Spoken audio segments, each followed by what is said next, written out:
welcome back to the Cyclonic Thrift Channel, your home for competitive magic on a budget. As always, please hit that like button and subscribe, and without further ado, let's get thrifty. The commander we'll be looking at today is Omarthis, Ghostfire Initiate. He's an XX legendary creature Spirit Naga. He enters the battlefield with X +1/+1 counters. Whenever you put one or more +1/+1 counters on another colorless creature, you may put a +1/+1 counter on Omarthis. And then when Omarthis dies, manifest a number of cards from the top of your library equal to the number of counters on it. Now this is a very unique card that, on top of everything else, brings back the idea and the mechanism of manifest. So for those of you who don't know, when you manifest a card, you take the top card of your library, put it face down on the battlefield, and it becomes a 2/2 creature. And you're able to look at it for as long as it's face down, and if it's a creature card, you can cast it for its mana cost later.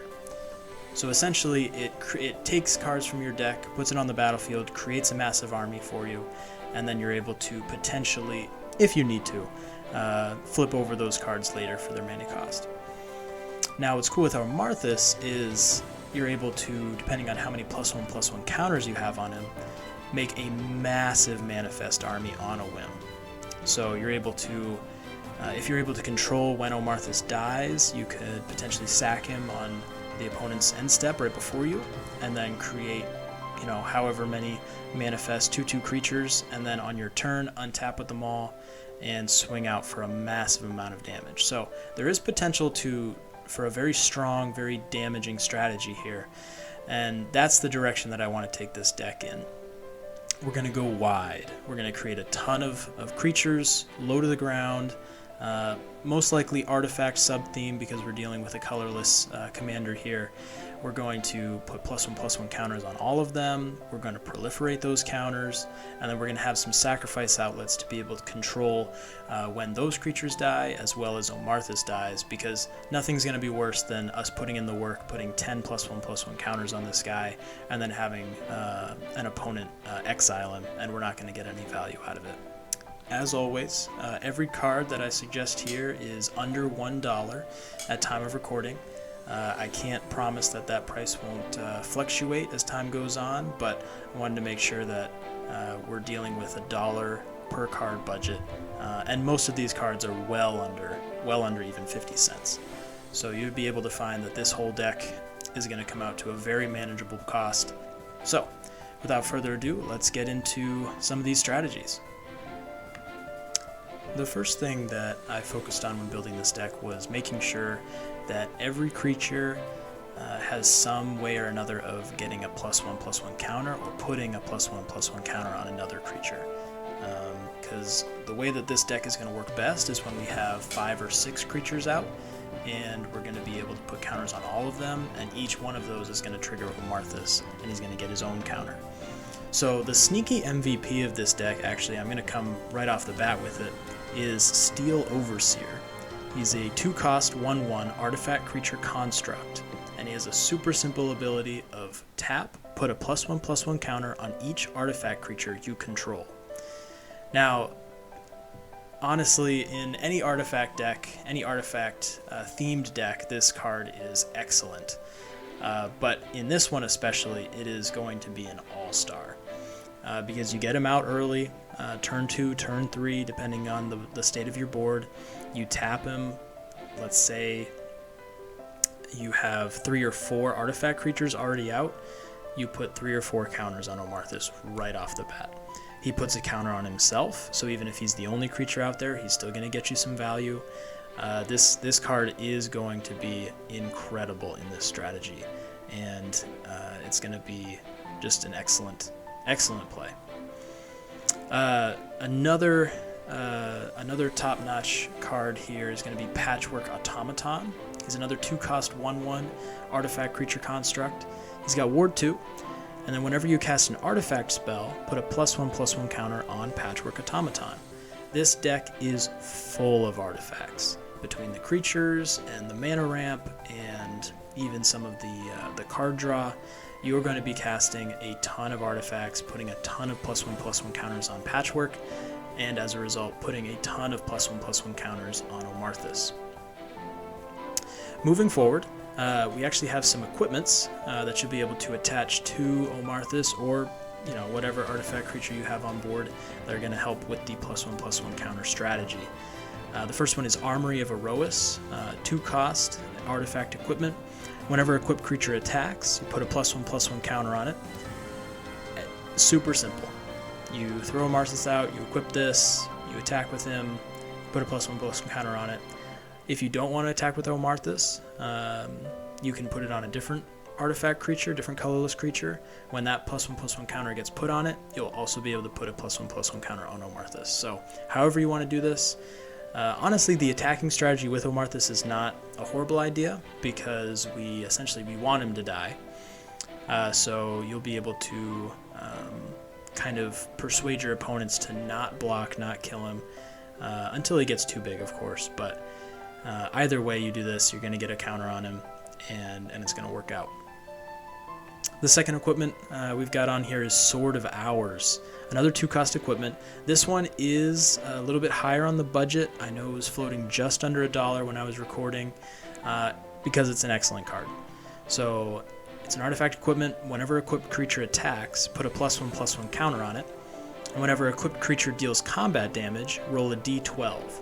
If the result is greater than the damage dealt, or the result is 12, double the number of +1/+1 counters on that creature. So, obviously, if you get this on Omarthis early, before he has a ton of +1/+1 counters, that dice roll is going to result in a lot of doubling of those counters. As he gets bigger, it gets more massive, as the number of counters on him increases, you're going to get that dice roll trigger a lot less. But if you do happen to get a 12 at any point and you're able to double the number of counters on him, it's going to be a massive blowout play. And this is a card that can immediately shoot your board state into a very competitive position, and one that potentially could help win you the game at some point. Moving forward, I also wanted to have a bit of a sub-theme with Modular. So for those of you who don't know, Modular is a bit of an older mechanic with a lot of artifact creatures. And essentially it consists of a creature with Modular enters the battlefield with a +1/+1 counter on it. This will trigger Omarthis because you're putting a counter on a creature. But then, when a modular creature dies, you can move whatever +1/+1 counters it had onto a different artifact creature. So, for example, this first one is Arcbound Worker. He's a 1-cost 0/0 with Modular 1. So it enters the battlefield with one +1/+1 counter on it. And when it dies, you can put that +1/+1 counter and any other +1/+1 counters that it's accumulated over its time on the battlefield onto another target artifact creature. So not only is this going to trigger Omarthis when it enters, it's also going to trigger Omarthis when it dies and puts its counters on a different creature. Another one just like it is Arcbound Slith, 2 mana, 0/0 artifact creature, Slith. And whenever Arcbound Slith deals combat damage to a player, you put a +1/+1 counter on it. And then it also has Modular 1, so it enters into play with a +1/+1 counter, and when it dies, you put its +1/+1 counters on a different artifact creature. So this one's even better. So it's going to trigger Omarthis when it enters. Whenever it deals combat damage to a player, which, it's a vanilla 1/1 at the time it enters, so, it doesn't have a lot of evasion, but potentially you could work some political deals. It's going to deal combat damage, it's going to get a +1/+1 counter, which will also trigger Omarthis. And then when it dies, it will trigger Omarthis again as it moves its counters to a different creature. So you're going to get a ton of value out of any of these modular creatures in a way that's going to really ramp up your strategy and help you to get into a good position. Now, the second aspect of this strategy is the idea of going wide with artifacts and artifact creatures. So part of that strategy is you want to do a lot of mana reduction. Make those artifact spells easy to cast, easy to get out there, go wide, get a lot of bodies on the battlefield. And in a colorless strategy, there are a lot of ways to do that. The number one is Foundry Inspector. It's a 3-mana 3/2 artifact creature construct, which simply says artifact spells you cast cost 1 less to cast. Super easy to get this out on turn 3, and then all of your artifacts, basically everything in your deck, is going to be 1 less to cast, which is a super powerful discount.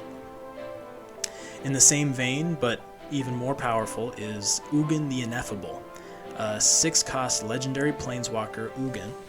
It has a static ability. Colorless spells you cast cost 2 less to cast, so even better. And this not only hits your artifacts, but also your commander when you're casting him from the command zone. He has a +1 ability, which is exile the top card of your library face down and look at it. Create a 2/2 colorless spirit creature token. When that token leaves the battlefield, put the exiled card into your hand. So this is a bit of a card draw, a bit of a creature production type of ability. What makes this even better is we will have some sack outlets in this deck, so you're kind of able to control when you get that card into your hand. But ultimately, we're looking at Ugin for that colorless discount. He also has a -3 ability, which is destroy target permanent that's 1 or more colors. Again, a super awesome target removal. If you really need it, absolutely throw it down. But I will say, with Ugin coming in with only 4 loyalty counters on it, I would recommend always +1ing, trying to get as much toughness on that guy as possible to keep that static ability on the board.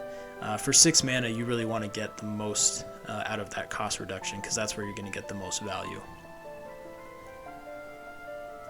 A couple other excellent ways to go wide are Thopter Assembly, 6 mana artifact creature Thopter 5/5. It has flying, and at the beginning of your upkeep, if you control no Thopters other than Thopter Assembly, you return Thopter Assembly to its owner's hand and create 5 1/1 colorless Thopter artifact creature tokens with flying. Now, we're not running a Thopter tribal, we're not running even necessarily an artifact tribal deck. What we want to do is create a bunch of small artifact creatures that, if we have a Steel Overseer out and we tap it, we can put 5 +1/+1 counters across 5 creatures and trigger Omarthis 5 times. And in the same vein, we have Mere Battlesphere, which is a 7 mana artifact creature mirror construct. When Mere Battlesphere enters the battlefield, create 4 1/1 colorless mirror artifact creature tokens. And whenever Mere Battlesphere attacks, if you may tap X untapped mirror you control. If you do, Mere Battlesphere gets +X/+0 until end of turn and deals X damage to the player or planeswalker it's attacking. Now again, it's an awesome attacking body. It does a lot of work if you can get it out and keep it around for a turn.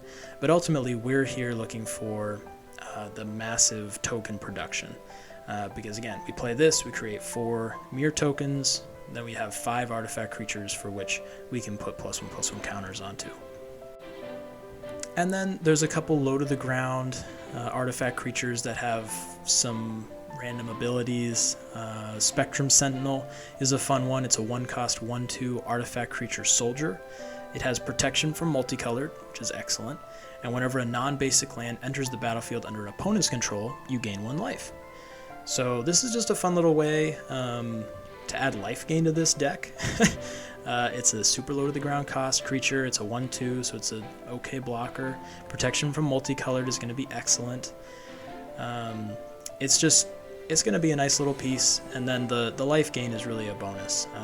Colorless is not really a life gain strategy color, so having this on the board is going to be super helpful in keeping your life total high and keeping your opponents off your back. Another nice little creature is Hedron Crawler. It's a 2-cost 0/1 artifact creature construct, and it has tap, add colorless to your mana pool. So we'll touch into ramp a little bit later in this deck, but this is really where colorless can shine, in that it has a ton of mana dorks.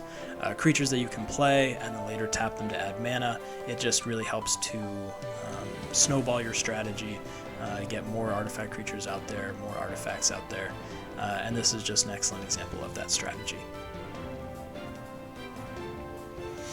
Now, a fun little sub-theme to this deck is Proliferation, because Proliferation takes counters and then adds another one, right? So it's going to trigger Omarthis just as much as Steel Overseer would, in that we're going to take all the creatures we have with +1/+1 counters on them, add another +1/+1 counter, and trigger Omarthis as many times as we have creatures. So we have a couple cards here that fit within the budget.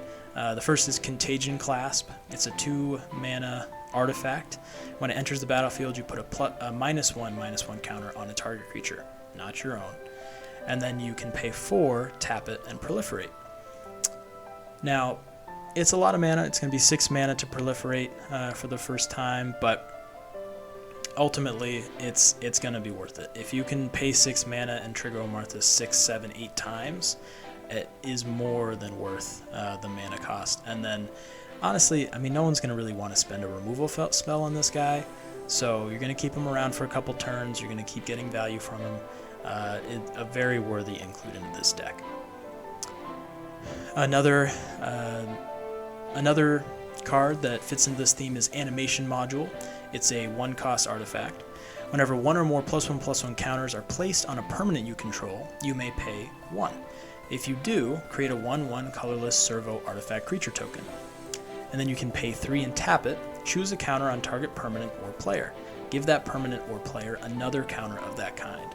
So it's a very watered down form of proliferation. Instead of widespread everything that has counters on it you can add another one to, you have to pick one. But the first ability is a nice addition in that along with the +1/+1 counter strategy, we also can create artifact creature tokens. So we're going to aid our go wide strategy as well as our +1/+1 counter strategy.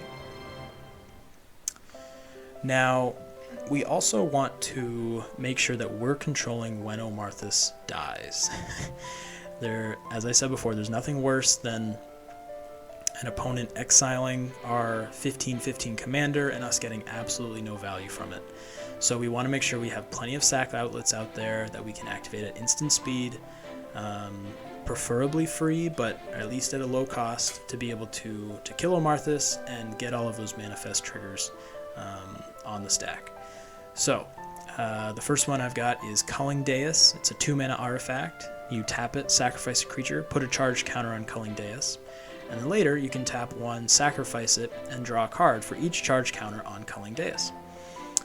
This is just an excellent, again, free sack outlet. You're going to be able to turn those deaths into card draw later. And hey, if you have a Contagion Clasp out there and you're able to proliferate these charge counters, you'll just be able to double up on that card draw, which is good strategy. Another one, which is a super good value card, is Trading Post. It's a 4-mana artifact, and it has 4 different abilities here. You can pay 1 and tap it to discard a card. You gain 4 life. You can pay 1, tap it, pay 1 life, create a 0/1 white goat creature token. You can pay 1, tap it, sacrifice a creature, return target artifact card from your graveyard to your hand. And then finally you can pay 1, tap it, sacrifice an artifact, and draw a card. So this one has a ton of versatility between life gain and token creation. It's got a couple of nice abilities there, but what we're going to use this mainly for is, 1, the sacrificing a creature and then returning an artifact card from our graveyard. We're going to have a ton of artifacts out. They're most likely going to die at some point. We're going to have targets for that to return to our hand. It's going to be an excellent recursion, as well as a way to control when Omarthis dies. And then sacrificing an artifact to draw a card is always a good idea. If you don't need this untapped to kill your commander, I would say use that for that value. But either way, any of these cards, any of these other sack outlets that we have are going to be super important to making sure our strategy goes the way that we want it to. Alright, so the key to any budget deck is making sure that you have eaten your veggies when you build the deck.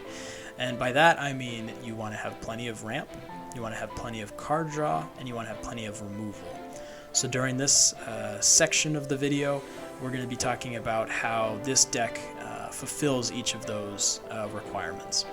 So first with ramp, colorless has a ton of ramp between mana dorks that we mentioned earlier, between mana rocks, between cost reduction. We have a lot of ways of adding to our mana pool and making sure we can cast our bigger spells earlier. So we've already talked about Foundry Inspector, the 3 mana artifact creature construct. Artifact spells cost 1 less to cast. Ugin, we already mentioned before. So we'll get into a couple other ones here. Palladium Mirror is a 3 mana 2/2 artifact creature mirror. Tap and add 2 colorless. It's a Soul Ring for 2 mana more. It's a little easier to remove, but it's going to do some work. And in addition, be an artifact creature that you can put +1/+1 counters on and trigger Omarthis. Another creature is Walking Atlas. Is a 2 mana 1/1 creature construct. You can tap and put a land card from your hand onto the battlefield. It's just a cool way of adding to your landfall. Not something that a lot of colorless cards are able to do, but it's just as effective as adding a colorless mana, and for 2 mana artifact, that's going to work. We've got a couple mana rock. Well, we've got a ton of mana rocks in this deck, but a couple I'm going to mention here. The first is Everflowing Chalice. It's a 0-cost artifact, and it has multi-kicker 2, so you can pay an additional 2 mana any number of times as you cast this spell, and it enters the battlefield with a charge counter on it for each time it was kicked. And then you tap it, add a colorless for each charge counter on Everflowing Chalice. Now again, this is one that can really you can kind of scale as the game moves on. If you get it early, you just cast it for 2. It's a 2 mana rock. It's still going to push your strategy forward. If you get it on turn 8 and you want to cast it for 6, you get 3 counters on it. You tap it for 3 mana. It's going to work in any phase of the game. In addition to having counters on it, so that you'll be able to potentially proliferate or increase them later on in the game.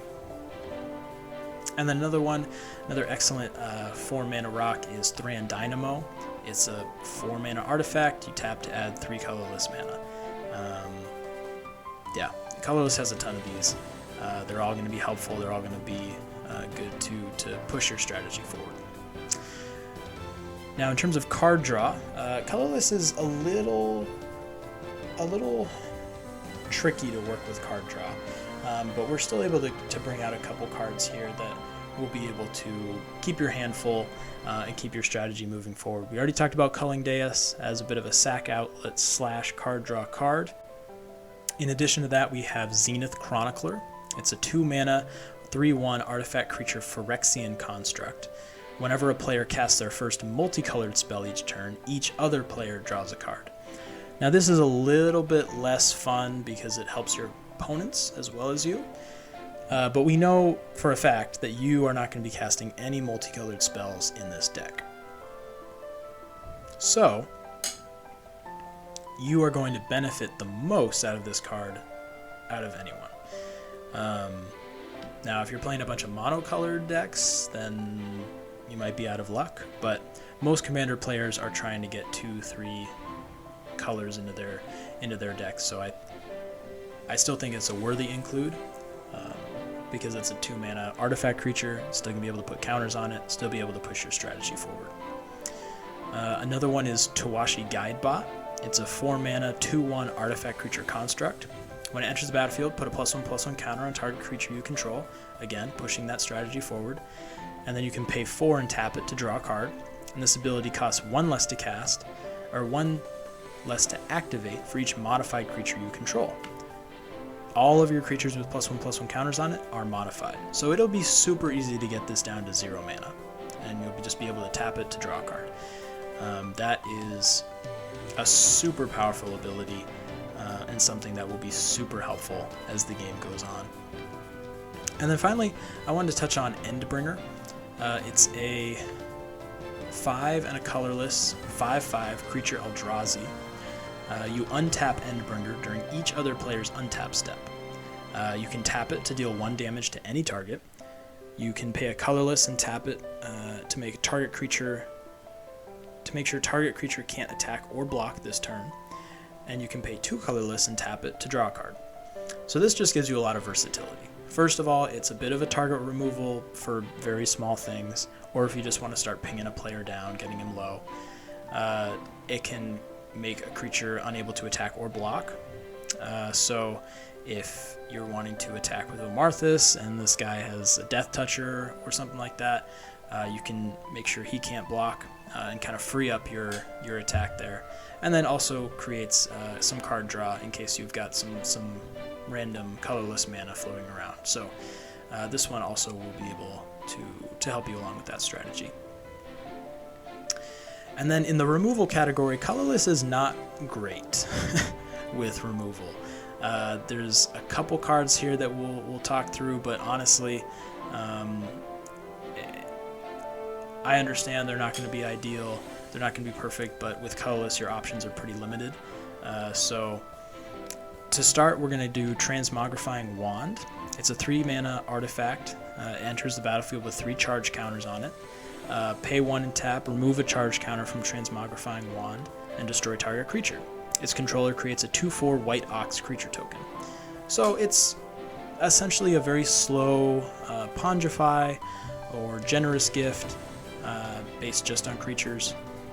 Now I will say the upside with this is it has counters on it, so if you're able to proliferate, you're able to kind of keep this around a lot more. It's going to be one of your more effective targeted removal cards in the deck. Another one is Warping Whale. It's a new card, 1 and a colorless, instant. You can choose one. It gives you some versatility here. You can exile a target creature with power or toughness, 1 or less. You can counter a target sorcery spell, or you can create a 1/1 colorless Eldrazi Scion creature token. It has sacrifice this creature, add colorless. So, again, you can take out a small creature, you can counter a spell, which in colorless is unheard of. You will get so many players, you will catch so many players by surprise if you're able to get that one off. Or you can add a colorless creature token, which will, again, add to the +1/+1 counter strategy, add to the go wide strategy. There's some variety here, but I threw it into the targeted removal slot because of the exiling creature with power or toughness 1 or less. Now in terms of board wipes or widespread removal, we have the Filigree Silex. It's a 2-mana legendary artifact. You tap it, put an oil counter on the Filigree Silex. You can tap it to sacrifice the Filigree Silex and destroy each non-land permanent with mana value equal to the number of oil counters on the Filigree Silex. Or you can tap it, remove 10 oil counters from among permanents you control, and sacrifice the Filigree Silex. It deals 10 damage to any target. So this one, again, is decently slow. You could get it out at turn 2 and start putting counters on it for sure. You're able to proliferate and kind of control where you want those counters to be at to take out specific things. But it is a bit of a narrow board wipe. It's going to be very specific. It's not going to help reset the board by any means. But if you even want to use this as a sacrifice outlet, you can put no counters on it. Tap it, sacrifice it, and destroy non-land permanents with mana value 0, which would be like your commander. So in that way, it's a bit of a personal sack outlet, but it also can help to take out some of, if there's 3 or 4 threats on the board with mana cost 3 or 4, things like that, you're able to modify this and take out what you want. In a similar vein, you've got Nevinral's Disc. Classic colorless board wipe. It's a 4-mana artifact. It enters the battlefield tapped, but then you pay 1, tap it, and destroy all artifacts, creatures, and enchantments. So it is basically a destroy all non-land permanents other than planeswalkers for a very cheap cost. It's an artifact, so it fits into our theme. It will destroy all of our artifacts and creatures, which is not ideal, but again, it is one of the better budget options for colorless, and so we're gonna put it in the deck for sure. And then finally, an interesting card that I found was Gruesome Slaughter, which is a 6-mana sorcery. And until end of turn, colorless creatures you control gain tap. This creature deals damage equal to its power to target creature. Now we're gonna be going wide, so we're gonna have a ton of creatures, colorless creatures, on the battlefield. Now, most of them are going to start off small, but again, as we add these +1/+1 counters and get them larger, this could be devastating, because we're not fighting other creatures. We're not going to be losing our creatures as we do this. We're just going to be pinging down, potentially killing everybody else's stuff, the most threatening things, or if we want to wipe one individual player's board to allow other players to swing in, it could be a political piece. This card, I think, it's a high mana cost for sure, but I think it's going to have, it can potentially have very impactful payoffs during the game. Now, I wanted to touch on the land base a little bit. I won't usually do this for many budget decks, but for colorless, it merits talking about. Because normally you want to have basic lands, and especially for colorless decks, there's a ton of artifact creatures and artifacts that deal with getting basic lands. You've got Wayfarer's Bauble, you've got Burnished Heart, you've got Solemn Simulacrum, top-notch creatures, but without basic lands, they're not really worth putting in the deck. And unfortunately for colorless decks, the only basic lands you can put in them are Wastes, which tap to add for colorless mana. And Wastes are way too expensive for a budget deck. When I was looking at them on TCG Player, the cheapest I could find were about $2.50 each, and so way above the dollar limit that we're looking for. And honestly, even if it was $1, I don't want to pay $1 for a basic land. So we do not have any basic lands in this deck. But fortunately, because we're dealing with only colorless mana, we can put in a ton of utility lands that just tap to add for a colorless, but also have an additional ability that will be able to add to our strategy. So there's a couple that deal with +1/+1 counters, like Drannith Ruins and Ruins of Oran Reef. Drannith Ruins is a land, tap to add a colorless, and then pay 2 and tap it to put 2 +1/+1 counters on target non-human creature that entered the battlefield this turn, aka Omarthis, or another creature that can then put counters on Omarthis. Ruins of Oran Reef is a land that enters the battlefield tapped. You can tap it to add a colorless, or tap it to put a +1/+1 counter on target colorless creature that entered the battlefield this turn, aka Omarthis, aka another target creature that can put a counter on Omarthis.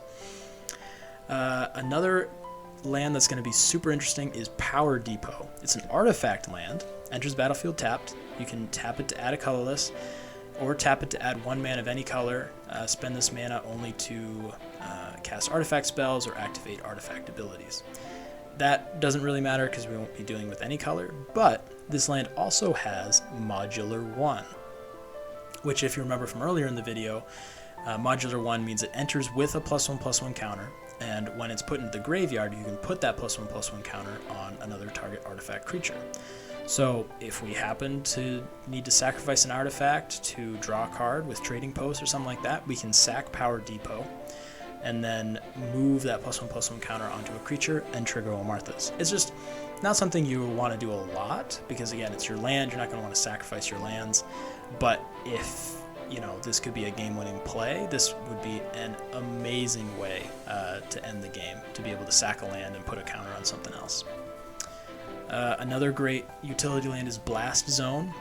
It enters the battlefield with a charge counter on it, and you can tap it to add a colorless. You can pay XX and tap it to put X charge counters on Blast Zone, and then you can pay 3 and tap it to sacrifice Blast Zone, destroy each non-land permanent with mana value equal to the number of charge counters on Blast Zone. So it's essentially a Filigree Silex on a land.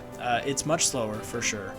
You're gonna have to put a lot more mana into it to get enough charge counters on it, unless you want to proliferate, which you can absolutely do.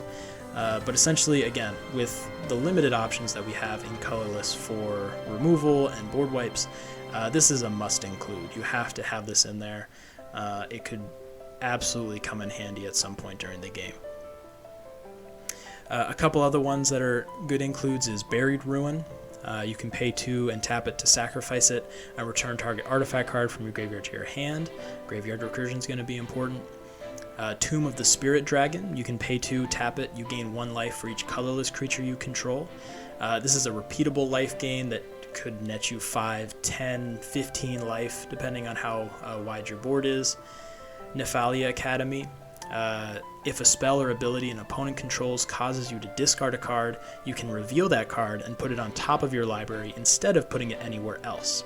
Now this won't come into effect for a lot of decks, but if you do play against a discard themed deck, or someone happens to play a card that causes you to discard a card, this is going to be amazing. It's going to feel so good to not have to discard that card at all, but to instead not keep it in your hand, but keep it accessible to where you'll be able to draw it later. And then finally, Rogue's Passage is a classic. You can pay 4 and tap it. Target creature can't be blocked this turn. So again, if you want to get in that commander damage with Omarthis, this is going to be super helpful if that's the direction that you want to go. So, with all told, that is our budget deck for Omarthis Ghostfire Initiate. Now again, as of recording, all of these cards are under $1. I hope they stay that way for the foreseeable future, but you never know. Overall, this deck costs $29.51. So if you're looking for a under $30 commander deck with a new commander like Omarthis, this is what you want to go with. Yeah, this is going to be a super fun strategy. You're going to be able to get a lot of creatures out there, a lot of counters on those creatures, and you're going to have a lot of fun playing around with that. Thanks for watching, everyone. I hope you enjoyed the video and were able to take some inspiration for your own thrifty decks. Comment down below if you think of any cards I missed or could have replaced. This is an educational channel, so additional insight and information is always welcome. In addition, please take a second to like the video and subscribe to the channel. I appreciate you all for sticking around, and until next time, stay thrifty.